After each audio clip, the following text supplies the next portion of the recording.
So a funny story is I spent most of this afternoon putting this video together. I recorded the guitar solo. I recorded myself giving you instructions on how the guitar solo works. And I was packing up. I mean, look at this. Here we go. Everything is ready to go in the car, ready for me to go home. And then I realized, hey, Daryl, you haven't done an introduction video. So this has to be it, guys. Hashtag no filter, hashtag no makeup, hashtag blessed. And so today, I'm giving you a level 2 electric guitar lesson on the song From the Inside Out by Hillsong United. You're going to love it. Here we go.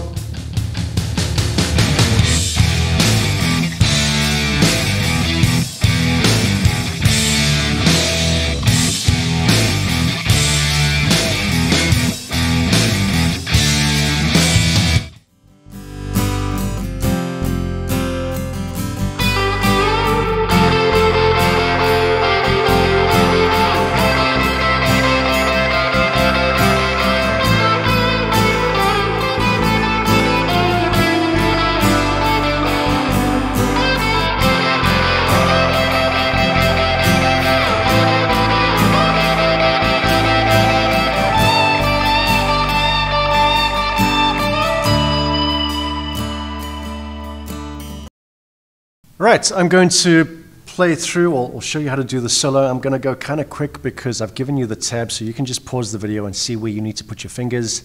What I have is I'm not playing through my pedal board into my amp. I'm just going nice and clean.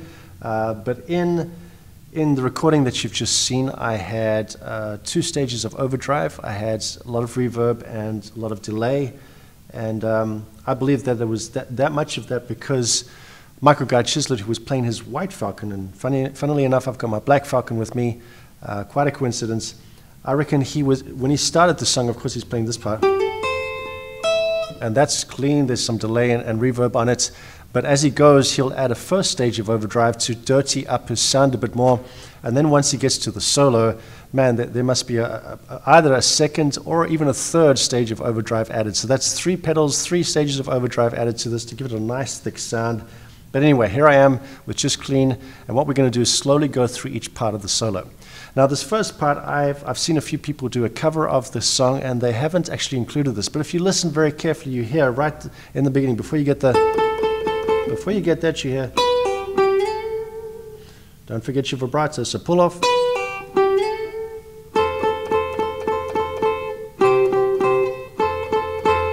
Slide down, slide up.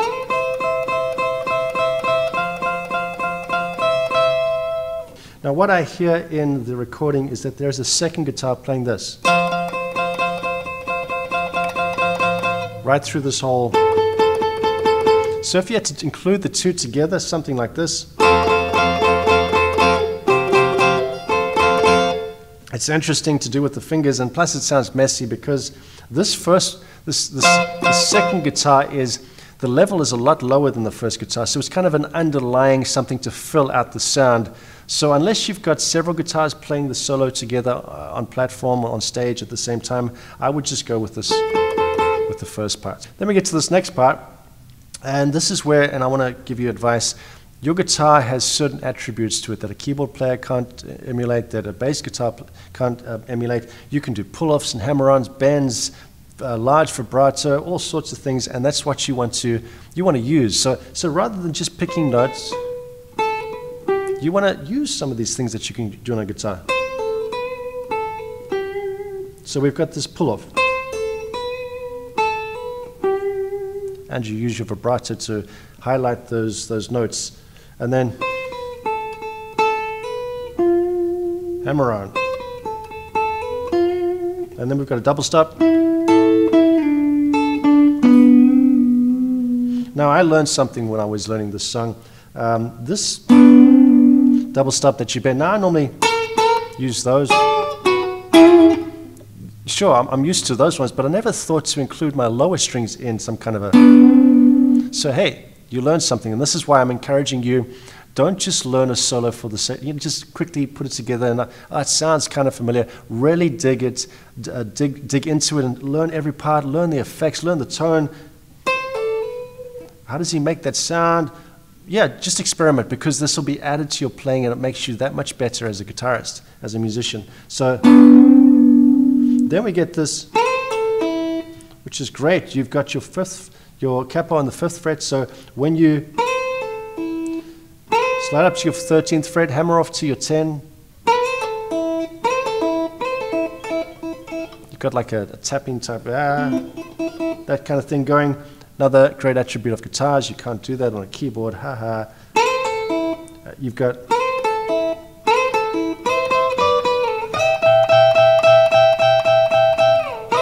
second time, and then this.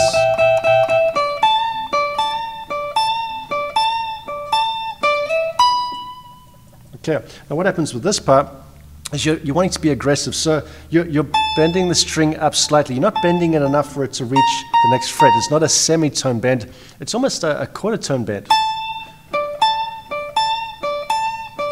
And then you're sliding from the 17th fret to the 15th fret to the 17th fret of your B string, then landing on the 19th fret of your high E string. And what I'm assuming is happening there in terms of effects is either the delay pedal the feedback has been pushed all the way to the end so that you've got this infinite repeats, and so that creates some really crazy sounds over time, or there might be some kind of tremolo effect. Either way, what we have is this 19th fret, this note is being sustained. It rings right through the rest of the recording going into this next section, I guess it's like a first chorus, my heart and my soul. Yeah? So what I'll do now is I'll play through the solo slightly slower than concert speed, and you can play along with me. 1, 2.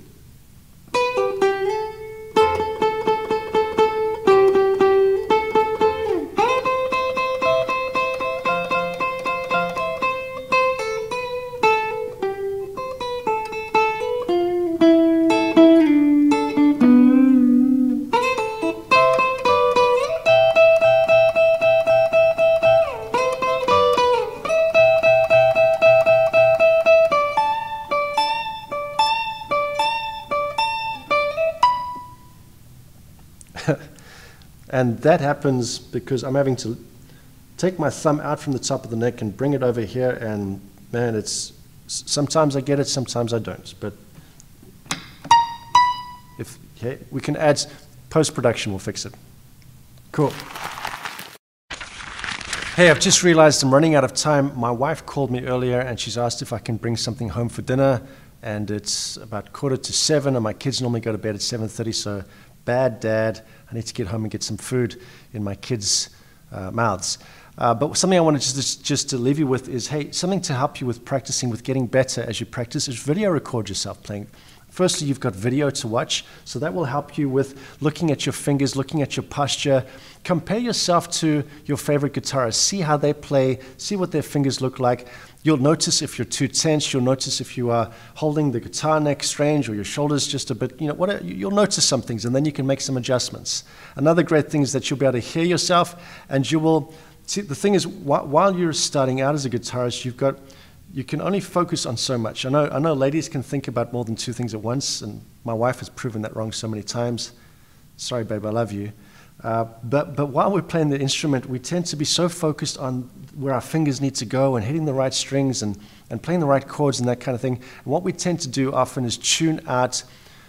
We don't listen to ourselves. And so when we play back a recording, we listen back, we're able to focus all of our attention on what we sound like, and that's when we pick up things where we go, oh, I didn't realize I was playing too far ahead of the beat. I was actually rushing things. I'm so tense and trying to play the right notes and get there. It's such a quick part. I'm actually rushing things, and I shouldn't be rushing.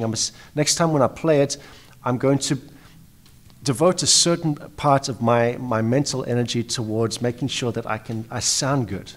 And what happens over time is that you get better and better with your technique, you get better and better with your knowledge of chords, your fingers just go there because you've done it so many times, and you're able to, and this is what the best musicians in the world do, you're able to only listen. All you're doing is listening to yourself play. And that's why you see the greatest musicians, they just look like they are in another world. They're just, man, they're spaced out. They're loving the way they sound because they're enjoying the way that they're playing. They're enjoying the music that they're making.